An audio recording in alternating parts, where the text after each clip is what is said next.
The way the project originated was we got a call by the city of Westerville, Ohio. They had a line, one of the first lines installed with Corten steel, self-weathering steel, which was at the time in the mid-'70s or the early '70s, was thought to be a good selection for its maintenance-free characteristics. As it's turned out, it's not maintenance-free. It needs to have maintenance like every other material does. During a routine inspection, there was corrosion at the ground line noticed. The assessment that was done was kind of a spot check.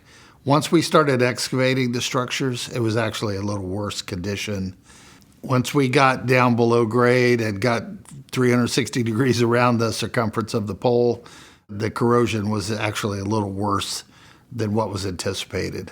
When it was originally built, it was out in the open pasture land of north central Ohio, and now it's surrounded by homes. It's in the backyards. It's got fences up next to it and work sheds next to the poles, and not easily accessible at this point. And in fact, during all the inspection that took place, the homeowners in the area were getting a little aggravated that people were tromping through their backyards, and it was important to get in and get out. And we didn't want to be dragging welding leads in to try to weld.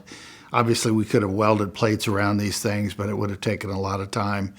So we chose a different solution. We chose a reinforcing splint, essentially a big clamp that went on these things to restore the strength externally rather than try to repair the steel underneath.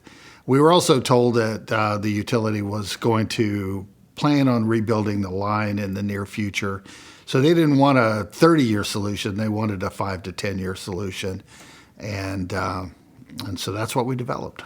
The benefits of the solution were that, number one, we could do it quickly because once they found the corrosion, and some of them were very severely corroded to the point where they were in danger of collapsing. So they needed to have a solution quickly. But they wanted something reliable, as economical as possible given the circumstances. It's not a permanent solution in the sense that it'll add another 30 or 40 years, but it's a temporary solution that give them time to economically plan and budget for a line upgrade.